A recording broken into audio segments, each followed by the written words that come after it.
November 2. Saint Marcian.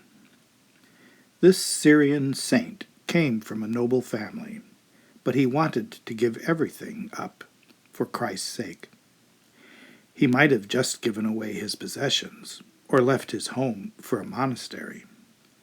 Marcian, however, left everything: family, money, and even country.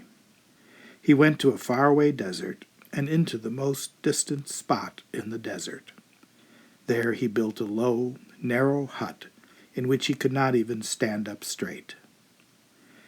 Marcian considered this lonely spot a heaven on earth. He spent his time praying and working and singing psalms. God gave him a wonderful knowledge of the great truths of our holy faith, too. But despite his desire to remain hidden from the world, people began to learn of his holiness. In time, Marcian had a great number of followers, and he made his first disciple the abbot of the others. Once, St. Valerian and other bishops called on St. Marcian and asked him to speak to them of the things of God.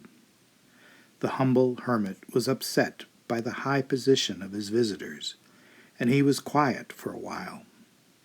Finally, when they urged him to speak, he said, "God speaks to us every day by his creatures, and by this whole world we see. He speaks to us in his gospel.